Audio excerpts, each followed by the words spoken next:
আজ চলে এসেছি কাঁচা কুমড়োর একটা সুন্দর রেসিপি নিয়ে। তো একদমই উপরে সবুজ হয়ে আছে, একদমই কাঁচা আর ভিতরটা কুমড়োটার রেসিপি বানানোর জন্য আমি প্রথমে কুমড়ো ডুমো ডুমো করে কেটে নিয়েছি, আর একটা আলু নিয়েছি, আর এখানে নিয়েছি একটা সিক্রেট মশলা নিয়েছি জিরে আর মৌরি আর লাল সর্ষে আর শুকনো লঙ্কা। এইটা আমি প্রথমে শুকনো শিলে এটা গুঁড়ো করে নেব, একদম মিহি গুঁড়ো হবে না, একটু হাফ ডাস্ট হবে। আর তারপর এক টুকরো আদা, যেটা আমি বেটে নেব।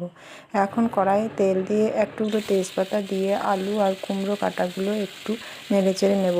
এই তরকারিটাতে কিন্তু পুঁই দিলে পরে খেতে আরও ভালো লাগে, তবে পুঁই দিলে সেটা শুধু ভাতের সাথে খাওয়া যায়, আর আমি যেটা করছি এটা রুটি ভাত মুড়ি সবের সাথে খাওয়া যায়।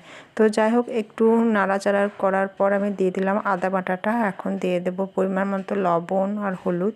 বেশ কিছুক্ষণ ধরে তরকারিটা একটু নেড়ে নেব যাতে করে আদার গন্ধটা চলে যায়। আর তারপর আমি দিয়ে দেবো পরিমাণ মতো জল। অল্প জল দিতে হবে, খুব জল লাগবে না, কারণ কাঁচা কুমড়ো সিদ্ধ হতে বেশি জল লাগে না। তো এর মধ্যে এখন আমি দিয়ে দেবো পরিমাণ মতন আখের গুড় দিয়েছি, তোমরা চাইলে চিনির মিষ্টি দিতে পারো, যেহেতু কুমড়োর তরকারি একটু মিষ্টি হলে ভালো লাগে। তো যেমন কুমড়ো হবে সেই পরিমাণে দিতে হবে। আর এধারে আমি একটা হামালদিস্তার মধ্যে কিছু বড়ি নিয়ে এবং এই বড়িটা একটু ভেঙে রেখে দিলাম। তো এইদিকে এখন কুমড়ো আমার প্রায় 10 মিনিট হয়ে গেছে, আর কুমড়োটা সিদ্ধ হয়ে গেছে, আর আমি ঢেলে নিয়েছি।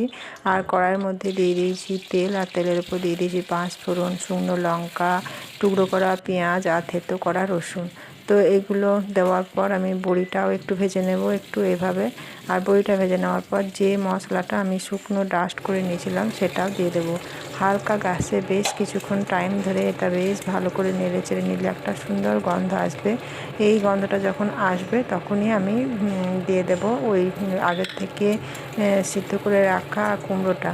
তো এইভাবে কুমড়োটা ছুঁকে দিলে পরে এর স্বাদটা অপূর্ব লাগে খেতে। কাঁচা কুমড়ো তোমরা এইভাবে রান্না করে দেখো, আমার মনে হয় তোমাদের ভালোই লাগবে।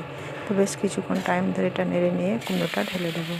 তো হয়ে গেল আজকে কাঁচা কুমড়ো রেসিপি। কেমন হয়েছে অবশ্যই জানিও।